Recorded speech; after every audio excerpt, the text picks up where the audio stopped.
نحمده ونصلي ونسلم على رسوله الكريم اما بعد اعوذ باللہ من الشیطان الرجیم بسم اللہ الرحمن الرحیم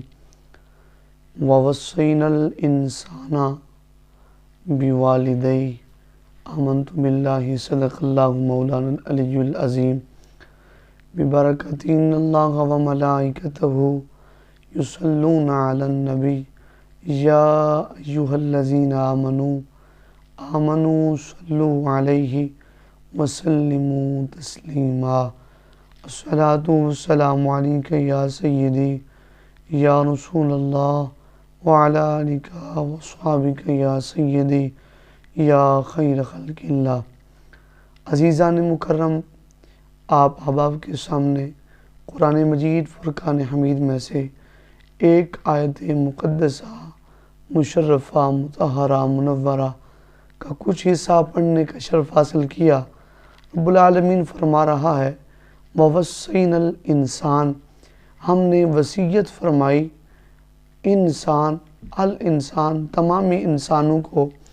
رب تعالیٰ فرما رہا ہے کہ ہم نے تمامی انسانوں کو وصیت فرمائی بوالدیہ احسانا۔ رب تعالیٰ فرما رہا ہے کہ ہم نے وصیت فرمائی کہ وہ اپنے والدین کے ساتھ اپنے حقیقی جو ان کے ہمدرد ہیں، حقیقی جو ان کا درد رکھنے والے ہیں، حقیقی جو وہ فائق تر ہیں ان کی محبت کے، ان کی خدمت کے، وہ والدین ہیں۔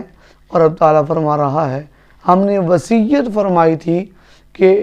جب انسان عالم ارواح میں تھے تو ہم نے انسانیت کو یہ وصیت فرمائی تھی کہ تو دنیا میں تو چلا جائے گا، لیکن میری ایک وصیت ہے، لیکن میرا ایک فرمان ہے، میرا ایک حکم ہے، اس حکم پہ عمل کر لیجئے گا، انشاءاللہ میری رضا تمہیں حاصل ہو جائے گی۔ اور رب تعالیٰ فرما رہا ہے بوالدیہ احسانا، اپنے والدین کے ساتھ حسن سلوک کیجئے۔ اور اس کے بعد عزیزان مکرم، رب تعالیٰ فرما رہا ہے کہ انشکر لی ولی والدیک۔ اسی آیت کے اختتامی الفاظ ہیں کہ رب تعالیٰ فرما رہا ہے انشکر لی ولی والدیک، اپنے والدین کے ساتھ حسن سلوک کیجئے، اپنے والدین کے ساتھ پیار و محبت کیجئے، اپنے والدین کے ساتھ اچھا برتاؤ کیجئے، اپنے والدین کے ساتھ اچھا سلوک کیجئے۔ اپنے والدین کے ساتھ اگر آپ اچھا سلوک کر لیں گے، اچھا سلوک کرنے کی وجہ سے آپ کا اچھا سلوک کرنا رب تعالیٰ کا شکر گزار بندہ جو ہے بننے میں آپ کی مدد کرے گا۔ اور اس کے بعد رب تعالیٰ فرما رہا ہے انشکر لی، میرا شکر،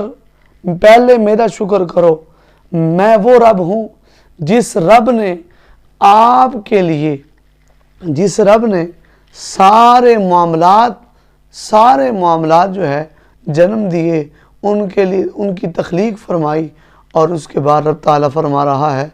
آپ ماں کی کوکھ کے اندر سے اس وقت بھی آپ کا رزق پہنچایا، جب آپ ماں کی گود کے اندر آ گئے تب بھی آپ کا رزق آپ تک پہنچایا گیا، اور اس کے بعد جب آپ جوانی تک پہنچے تب بھی آپ کا رزق پہنچایا گیا۔ رب تعالیٰ فرما رہا ہے میرا شکر کیجئے۔ مولا اگر آپ کا شکر کریں تو کیا ہوگا؟ رب تعالیٰ فرما رہا ہے جو میرا شکر کرتا ہے وَاشْكُرُوا لِلَّهِ إِن كُنتُمْ إِيَّاهُ تَعْبُدُونَ، جو میرا شکر کرتا ہے، جو اپنے اللہ کا شکر کرتا ہے، وہ عبادت گزاروں میں سے شامل ہو جاتا ہے۔ میرے مولا کیا تیرا شکر کرنا عبادت میں شامل ہے؟ اسی طرح تو نے ایک اور بھی الفاظ استعمال فرمائے انشکر لی ولی والدیک، اپنے والدین کا بھی شکر کریں۔ مولا تیرا شکر تو سمجھ میں آ گیا، لیکن والدین کا شکر کیسے کریں؟ رب تعالیٰ فرما رہا ہے کہ اپنے والدین کا شکر یہ ہے کہ اپنے والدین کے ساتھ حسن سلوک کیجئے، اپنے والدین کے سارے حقوق کو ادا کیجئے۔ اور سیدنا و سندنا سیدنا ابو امامہ رضی اللہ تعالیٰ عنہ اس حدیث پاک کے راوی ہیں۔ آپ فرماتے ہیں کہ حضور نبی رحمت صلی اللہ علیہ وسلم کی عظیم پروقار بارگاہ کے اندر